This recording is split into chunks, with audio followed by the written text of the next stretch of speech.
हजरत सलमान गड्ढा खोद रहे थे, हुजूर बिस्मिल्लाह पढ़ के गुठली रख रहे थे, पीछे पीछे अली मिट्टी डालते जा रहे थे, बाद में पानी डाल रहे हैं। यहूदी बैठ के देख रहा था, कहता यार ये क्या हो रहा है। उसने कहा पागलपन है, दीवानगी है, कल तक भी कोई पाग उग जाएगा। जब मालिक तक कहने लगा जिसने अंडे का सोना बना दिया, मिट्टी की चांदी बना दी, लगता है कल बाग जमा डालेगा, हमने गलत आदमी से पंगा ले लिया है। उसने कहा यार परेशान क्यों होता है, कहा लगता है ये बाग भी कल हो जाएगा। उसने कहा जाने तो उसके जो अक्लमंद लोग थे सर जोड़ के बैठ गए, कहा बाग नहीं होने देना है, चाहे कुछ भी हो जाए सौदा पूरा नहीं होने देंगे, सर जोड़ के बैठे हैं। कहा इनको जाने दो, कहा क्या किया जाएगा, कहा ये जो गड्ढे खोदे गए हैं इनके अंदर गुठलियां रखी गई है, हम तुम्हें काम करते हैं सारी गुठलियां निकाल लेते हैं, न गुठली होगी न दरख्त बनेंगे न बाग होगा न सौदा पूरा होगा। ये सोच करके गुठलियां सारी निकाली, लेकर के तकिया बनाया, रात को सर के नीचे रख के सो गया। लेकिन ये तो चैन से सोया। आज सलमान को नींद नहीं आ रही है, करवटें बदल रहे हैं, उन्हें पता था सुबह आजाद होने वाला हो, सुबह मुस्तफा के कदमों में चला जाऊंगा। आज सो लगी रहे हैं जैसे कि हजरत बिलाल ने फजर की अजान की सदा दी है। सोए कब थे सलमान, फौरन उठे हैं, मस्जिद नहीं गए हैं बल्कि सीधे वहां गए हैं जहां पे बाग के पौधे सरकार ने गुठलियां लगाई थी। जाके क्या देखते हैं, अल्लाह अकबर, पूरा बाग खड़ा हुआ है, दरख्त भी मौजूद है। तोड़ करके आए, आका करीम की बारगाह में आते हैं और आने के बाद कहते हैं या रसूल अल्लाह मैं देख आया हूँ सौदा पूरा हो गया है, अब तो यहाँ रह जाऊं। मेरे नबी ने कहा सलमान तू मेरा है मेरा, ऐसे नहीं तू जा हम तुझे इज्जत से लेके आएंगे, ऐसे नहीं हम तुझे इज्जत से मंगाएंगे। ये कह के मेरे नबी ने, ये कह के मेरे नबी ने, ये कह के मेरे नबी ने फरमाया सलमान जा अपने मालिक के घर चला जा। कई फजर पढ़ के करवटें बदल रखे हैं। मेरे नबी ने फरमाया मेरे अली को बुलाया जाए। जी या रसूल अल्लाह का जा तो सकी, जाके सलमान को आजाद करा के लेके आ, उसको जाके तीसरा सौदा भी देते। अब हजरत अली आए हैं, यहूदी का दरवाजा बजा है, दरवाजा किसने बजाया, कहा अना अली इब्न अबी तालिब, मैं अली इब्न अबी तालिब हूं। कहा किस लिए आया है, कहा चल देख तूने सोना मांगा था वो तुझे मिल गया, चांदी मांगी थी वो तुझे मिल गई। अब बंदे अपने सो पेड़ जाकर के तरे दरख्त देख ले और उनपे पके फल देख ले। जैसे इतना सुना है वो यहूदी आंखें मसलता हुआ उठा, कहने लगा ये तो हो ही नहीं सकता है क्योंकि गुठलियां तो मैं निकाल लाया था, दरख्त कहां से होंगे। बड़ा मचल मचल के चल रहा था, कहा ये सो पेड़ दे दो सलमान तुम्हारा हो जाएगा। बड़ा मचल के चला, लेकिन जब बाग के करीब पहुंचा है, जब दरख्तों को खड़ा पाया, आके मसल मसल के देख रहा है ये बगीचा का है या कोई और है। जब करीब पहुंचा है आपने फरमाया देख इसके नीचे जो खजूर पड़ी है उठा के खा, ये कच्ची नहीं है पक्की है, सो पेड़ पूरे गिर ले। ये कैसे हो सकता है, आप फरमाते क्यों, का गुठलियां मैं ले गया था, ये बाग कैसे हो गया। फरमाया गुठली काट के तो देख इसके अंदर है कि नहीं। जब गुठली काटी, जब खजूर काटी गई उसमें गुठली नहीं थी। का गुठली कहाँ गए, कहते गुठली तू ले गया था। का ये कैसे जमा, का मुस्तफा की जात दरख्तों के लिए गुठली की मोहताज नहीं, वो जो कह देते हैं हो जाता है।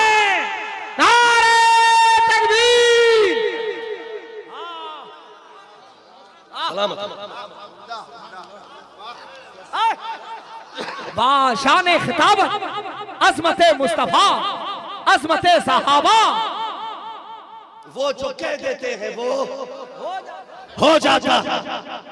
तड़प गया, कहने लगे अब सलमान हमारा हमें दे, अब हमारा सलमान हमें दे। जब चले ना लेके सलमान का हाथ पकड़ के, ये भी रोता रोता चला। हजरत अली ने फरमाया तू किधर जा रहा है, तेरा सोना तुझे मिल गया, चांदी तुझे मिल गई, सो पेड़ भी तुझे मिल गया, तू किधर जा रहा है।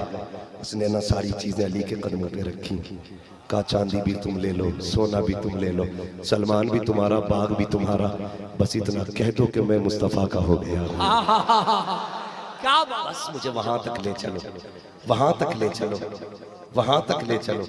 खुदा की कसम ये मेरे मुस्तफा का इख्तियार और पावर है, जिसे देख करके दुश्मन भी कलमा पढ़ लिया करते थे।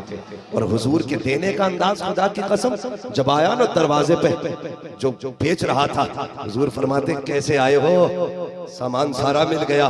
दौड़ के कहने लगे हुजूर बस कदमों में रहने की जगह दे दी जाए, जगह दे दी जाए। आप बस इतना कह दें जैसे सलमान आपका है मैं भी आपका हूँ, इतना कह दीजिए। मेरे नबी ने कलमा पढ़ाया, दीन में दाखिल कर दिया। बरेली से आवाज आई, आता है फकीरों पे उन्हें प्यार कुछ ऐसा, खुद भीख दे और खुद कहे मंगते का भला हो। अरे मंगता तो है मंगता, कोई शागों में दिखा दो जिसको मेरे सरकार से टुकड़ा ना मिला हो, जिसको मेरे सरकार से टुकड़ा ना मिला हो। वाह, इश्क करो अपने नबी से। वो कोई और नबी होगा तुम्हारा जो मजबूर होगा, हमारा नबी तो मुख्तार बनाया गया, पावर वाला बनाया गया है, पावर वाला बनाया गया है। हाँ, तुम बार बार कहते हो जी उधर बकरियां चराते थे, बकरियां चराते थे, बेगैरत। देख तो क्या कह रहा है, हमारे मुआशरे में बकरी का चरवाहा एक कमतर आदमी को कहा जाता है। तुम कहते हो बकरी चराते थे, तुझे यही बात याद है, लेकिन उनके जाने की बात याद नहीं है। जब तक आगे हुजूर नहीं चलते थे बकरियां आगे नहीं चला करती थी। बेटा बेटा बकरियां चराते थे, बकरियां इसकी शिकल खुद बकरे जैसी होगी, क्या देख बकरियां चढ़ाते। शर्म कर भाई, शर्म कर। हुजूर को जानते, जब अम्मा हलीमा सादिया हुजूर को लेके आई ना, बेशुमार बरकतें नजर आई, लेकिन आप फरमाती है ना, सुने नापाक लोग कभी अपने जैसा हुजूर को ना कहें, ना कहें, लिमिट में रहे, खाल में रहे। हमारे हुजूर है वो, हमारे हुजूर है वो। सुने हजरत हलीमा सादिया फरमाती है कि जब से मैं लेके आई थी हुजूर को, कहती है मैं सुबह ही सुबह जाती थी तो मेरे कबीले की औरतें बिस्तर धुलने के लिए कुएं के किनारे खड़ी रहती थी, लेकिन मैं कभी भी बिस्तर धुलने नहीं लेके गई। कहते हैं हुजूर जिस दिन से मेरे घर आए थे कभी बिस्तर पर पेशाब तक मुस्तफा ने नहीं किया था। क्या बात, मरदूद कहीं का मर गया, मरदूद न फाता न दरूद, खराब कर दिया मनहूस कहीं। हुजूर हमारी तरह हजरत हलीमा सादिया की बात सुने, आला हज़रत की बात नहीं बता रहा हूँ, कभी कहते उन्होंने इश्क में लिखा था, जामी के किस्से नहीं सुना रहा हूँ, जो दीवाना बन के गए थे हुजूर के मदीने को। मैंने बिलाल की बात नहीं छेड़ी है, जो हमेशा इश्क की निगाहों से हुजूर को देखते थे। मैं हजरत हलीमा सादिया की बात बता रहा हूँ, और ये उस वक्त की बात है जब हलीमा सादिया खुद नहीं जानती थी ये बच्चा कौन है, ये बच्चा कौन है। फरमाती हुजूर ना मेरे लेटे थे घर में, कहते कमाल ये था जब हुजूर घर में नहीं होते थे तो बकरियां शोर मचाती थी, और जब हुजूर घर में आ जाते थे तो ऐसा लगता था जैसे बकरियां है ही नहीं। गोया बकरियां भी जानती थी हुजूर के सामने ऊंची आवाज में बोला नहीं जाता, बोला। इधर वाले क्यों नहीं बोल रहे भाई, कुछ खा के नहीं आए घर से? लंगर खाएं लंगर खाए ना जम के, लंगर का असर होना चाहिए। हुजूर के सामने ऊंची आवाज में बोला, नहीं जाता, बकरियां भी जानती है। हाँ, हजरत हलीमा सादिया फरमाती हुजूर सो रहे थे एक दिन, तो बड़ी शातिर बकरी थी मेरे घर में, बहुत शातिर, उछल कूद करती थी। हुजूर मेरी गोद में सो रहे थे ना, कहती है अचानक ना बकरी मेरी तरफ आने लगी, मुझे डर हुआ कहीं मेरे लाल को ये सींग न मार दे। फरमाती जब करीब आई ना मैंने उसे एक धक्का दिया, कहती है फिर वो आगे बढ़ी, मैंने फिर धक्का दिया उसको। कहते हैं जब तीसरी बार मैंने उसके मुंह पे मारा ना, कहती मेरी हैरत की इंतहा न रही, बकरी मुझसे बोलने लगी और कहने लगी हलीमा ये सिर्फ तेरा नहीं ये हमारा भी तो बन के आया, ये सिर्फ तुम्हारा नहीं है हमारा भी है, ये सिर्फ तुम्हारा नहीं है हमारा भी है। यार जब जानवरों को पता कि हमारा है, तू भाई किधर से निकल के आया है, तूने बुखारी किधर पढ़ी है भाई, बुखारी किधर पढ़ के आया? जो इश्क नबी छोड़ के पढ़ते हैं बुखारी, आता है बुखार उनको नहीं आता बुखारी है। मसला देखो, अपने नबी से इश्क करो, जानवर जिससे इतना प्यार करे। सब जानते हैं, बच्चे बच्चे को पता, भेड़िया बकरी ले गया था, अम्मा हलीमा सादिया की पहुंच गए, किसकी हिम्मत है मेरी माँ की बकरी लेके गया। इसकी आवाज इसका बेटा भी नहीं सुनता है, ये मरते मरते पानी पानी, इसका लाल मुंह में 2 घूंट पानी नहीं डालता। मेरा नबी पहाड़ी पे खड़े होकर कहता, कौन है जो मेरी नबी मेरी माँ की बकरी लेके गया है? सारे जानवर आ गए। महबूब किसकी जरूरत है जो आपकी अम्मी की बकरी को नुकसान पहुंचाए? कहा फिर लेके कौन गया? एक शेर आया, हुजूर मैं लेके गया था। क्यों लेके गए? पता नहीं वो मेरी माँ की बकरी है। कहने लगे हुजूर कई दिन से आप नहीं आए ना, तो दीदार की तड़प पड़ गई थी और पता नहीं था आप कब आएंगे। कहा हुजूर फिर तरकीब यही समझ में आई, बकरी पकड़ लो, छुड़ाने हुजूर जरूर आएंगे। जानवरों को भी पता है कि जब कोई फंस जाता है तो छुड़ाने के लिए अमीना का लाल आता है। इसीलिए तो मेरे इमाम ने कहा था, वुसअते दी है खुदा ने दामने महबूब को, जुल्म खुलते जाएंगे आका छुपाते जाएंगे। लाजवाब लाजवाब, जुल्म खुलते जाएंगे आका छुपाते जाएंगे। भाई बस अपने नबी से प्यार करो, हुजूर से इश्क करो, हुजूर से मोहब्बत करो और उनसे भी कहो मान जाओ भी वक्त है। आज ले उनकी पनाह, आज मदद मांग उनसे, कल न मानेंगे कयामत में अगर मान गए।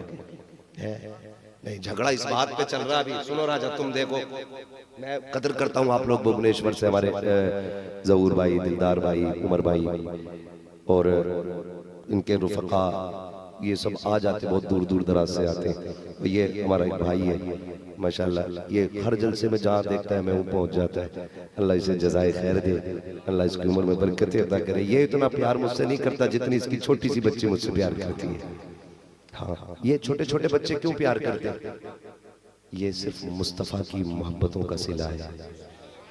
हाँ, वरना जो जिसे पहचानता था, जिसे अपनी तमीज ना हो सही से, वो किसी को नाम से जानता है बच्चा, और किसी की बातें करता है, किसी की तकरीर सुनता है बच्चे।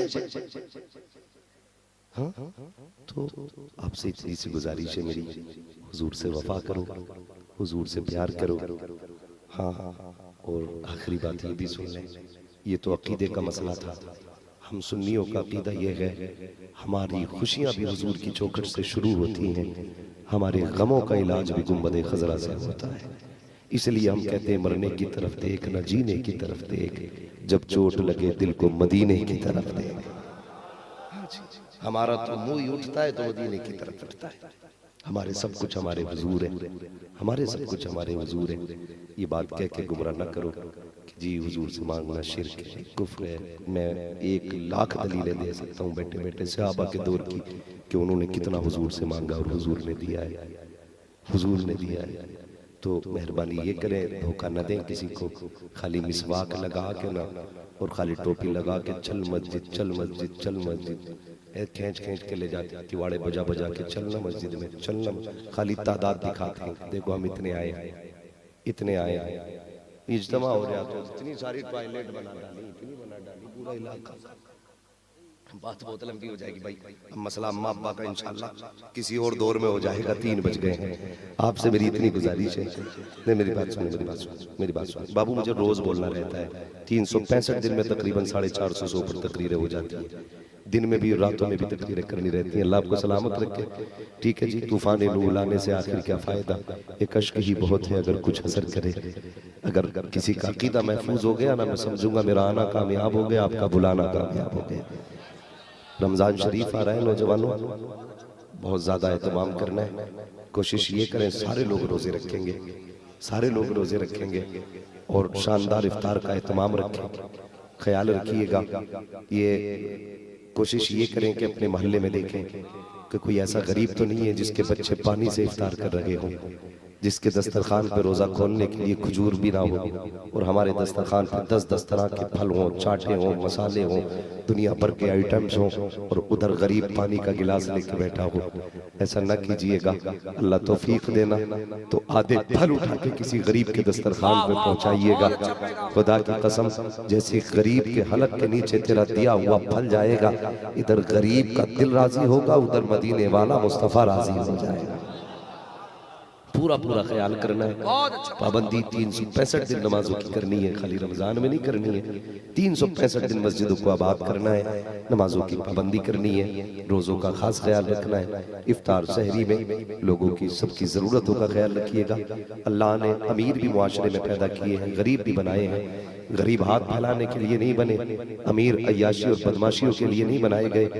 अमीर इसलिए बनाए गए हैं ताकि उनकी दौलत दे के उन्हें आजमाया जाए। गरीब इसलिए बनाए गए हैं ताकि दौलत लेके आजमाया जाए। जिन्हें अल्लाह ने दिया है वो गरीबों की मदद करें, लोगों की जरूरतें पूरी करें, किसी को खाना खिलाएं, किसी के इफ्तार का इंतजाम करें। कई बार ऐसा होता है ना, कई बार ऐसा होता है, इजाजत है भाई, बिल्कुल हाँ, दो बात याद आ गई है, इसलिए मैं ये बात जा रहा हूँ। बस ये बात कह के मैं बात खत्म कर रहा हूँ कि अक्सर बच्चे होते हैं ना, उमर भाई, हाँ बिल्कुल सही बात। जरूर भाई भी उम्मीद होंगे, ठीक है। तो अक्सर ऐसा होता है जब बच्चे पहला रोजा रखते हैं ना, पहला रोजा अपने बाप से कहते हैं अब्बा हम पहला रोजा रखेंगे। पहला रोजा जब बच्चे का होता है उसमें रोजा खुशाई का एक प्रोग्राम होता है, जी प्रोग्राम होता है, और हर माँ बाप को खुशी होती है आज मेरे बच्चे ने पहला रोजा रखा है। गरीब से गरीब बंदा भी ना अपनी हैसियत के मुताबिक रोजा खुशाई की महफिल मुनक्किद करता है, लेकिन कई इतने भी गरीब होते हैं कि जब बच्चियां कहती हैं अब्बा हमने पहला रोजा रखना है, वो ये तो नहीं कहता बेटी पानी के सिवा कुछ नहीं दे सकता, वो मुंह देख के कहता बेटी अभी तेरी उम्र बहुत कम है। वो अपनी गुर्बत ऐसे छुपा जाता है, बेटी इस साल नहीं अगले साल रखना जब तू बड़ी हो जाए। ऐसे भी लोग हमारे मुआशरे में यार। वो एक बंदा था ना, कुछ अमीरों की तरफ से पार्टियां होती हैं रोज़ों की। लोग गए दावत में, इफ्तार में, तो देखा कि वो एक बच्ची को लेकर एक कोने में इफ्तार कर रहा था बैठ करके। जाके पूछा भाई खैरियत तो है? उसने कहा अल्लाह का शुक्र है। बात टल गई। अगली पार्टी में फिर वो बंदा मिल गया, उसने फिर देखा यार ये कल वाला बच्चा और कल वाले ही मेहमान है, ये रोज तो इसको दावत नहीं दी जाती। उसने अकेले में पूछ लिया यार क्या मसला है और तू अलग बैठ के क्यों इफ्तारी करता है? जो बात उसने कही थी ना, तो शायद वो हमारे ज़मीरों को जिंदा कर दे। लोग ना पैसा होता है ना तो ट्रिप के तौर पे ना उम्रे करने जा रहे हैं कि एक महीना मदीने में गुजारना है, एक महीना मक्के में गुजारना है। अल्लाह ने हज फर्ज किया, एक बार कर लो, फर्जियत पूरी हो गई। बाकी अगर खाली बोली में घूमने जा रहे हो ना तो उस पैसे को उठा के किसी गरीब की इफ्तारी और सहरी में लगा दो। शायद मस्जिद नबवी की इफ्तार से हुजूर इतने राजी ना हो जितने गरीब की इफ्तार से हुजूर राजी हो जाएंगे। बेशक क्या पैगाम है, वाह। उसने जो बात कही थी उसने कहा बात यह है, बच्ची से अलग जाके कहने लगा ये मेरी बेटी है ना, इसने मुझसे रोजा रखने को कहा था, मेरी औकात नहीं थी इफ्तार कराने की, लेकिन इसने जिद में कर लिया, रख लिया रोजा। फिर ये मुझसे कहने लगी अब्बा मेरी इफ्तारी का इंतजाम नहीं। कहने लगा मैं घर से निकला कि अभी आ रहा हूँ तेरी इफ्तारी का सामान लेने के लिए। वो कहता मैं गया और मैंने ये तलाश किया इफ्तार का इंतजाम किसकी तरफ से, किसकी तरफ से है? अल्लाह। मैंने बच्ची से कहा बेटी मैं गया था लेकिन लोगों ने साफ थे, उन्होंने कहा इफ्तारी मेरी तरफ से रहेगी तुम्हारी बेटी के रोजे की खुशी में। कहने लगा मैंने बेटी से ये झूठ बोला और यहाँ ले आया। कहा इधर कोने में क्यों बैठा है इसको लेकर के? उसने कहा कि मेरी बच्ची पे मेरा राज ना खुल जाए। उसने कहा फिर दूसरा रोजा रखा मैं यहाँ ले आया हूँ। ऐसे लोग भी हमारे मुआशरे में रहते हैं, ऐसे लोग भी रहते हैं। अल्लाह तौफीक देना, मत लाना दस्तरा के फल अपने दस्तरखान पे, मत रखना ला के चाट पकौड़ी अपने दस्तरखान पे। अल्लाह ने तुझे पैसा दिया है ना तो तुझे ये सब्र होगा कि है मैं लाया नहीं। लेकिन अगर गरीब के दस्तरखान पे ना हो ना तो बच्चे कहते हैं काश हम पे भी होता तो हम भी खाते। कभी खड़े होके देखो ठेले के पास, लगेगा आपको कि गुर्बत कितनी है मुआशरे में, दिखेगा आपको। जब आप अच्छे फल छांट रहे होते हैं ना कि ये दाने चढ़ाना, ये वाला गुच्छा, ये वाला खोशा चढ़ाना, तो उसमें गरीब टूटे हुए अंगूरों की कीमत पूछ रहे होते हैं। सच सच। कहता है ये कितने को का? ये 100 रुपए किलो का। नहीं ये टूटे हुए वाले कितने के का? ये 50 रुपए किलो है। तो उसमें से कहता है 250 ग्राम दे दिया जाए। तब पता चलता है कि मुआशरा किधर जा रहा है। जब आप कहते हो ना बड़े बड़े केले चाहिए, अच्छा वाला केला चाहिए, वहां गरीब खड़े होकर के पूछता यार ये काला वाला जो तुमने डाल दिया है इसकी क्या कीमत है? उस वक्त सोचना शायद बच्चों को दस्तरखान पे फलों का इंतजाम होगा। समझ जाना यार, जब कोई टूटे अंगूर पूछे, गले केलों की रीत पूछे, कटे पपीते के बारे में पूछे और फटे फलों के बारे में पूछे, फिर पूछना मत कि कैसी गुजर रही है। समझ जाना गुर्बत ने डेरा जमा लिया है, बच्चों की ख्वाहिशें पूरी करना मजबूरी हो गई है। उस वक्त में कोशिश ये कीजिएगा, हाँ देखना ईद आएगी, दुकानों पे भीड़ लगती है कपड़े वालों की, कोई कहता है कि बताइए कपड़ा दिखाया जाए, तो लोग कहते हैं कौन सा कपड़ा लोगे, का अच्छे से अच्छा दिखा दे। जब निकाल के कपड़ा दिखाया जाता है, अमीर नाप तोल करके काट के कपड़ा ले आते हैं, लेकिन जब गरीब दुकान में जाता है और अमीरों के लिए खुला कपड़ा हाथ से जब छूता है, पहली बात दुकानदार ये कहता है, उसके कपड़े देख के कहता है इसे हाथ न लगाओ, ये तुम्हारी औकात से ज्यादा का कपड़ा है। जब ये कह दिया जाता है, खुदा की कसम गरीब का दिल टूट जाया करता है, फिर वो हाथ पीछे हटा लेता है। अगर वो अपनी मर्जी से किसी कपड़े पे हाथ रख दे तो उससे ये मत कह देना कि ये तेरी औकात से ज्यादा का है, उससे ये पूछना किस कीमत तक का आपको चाहिए,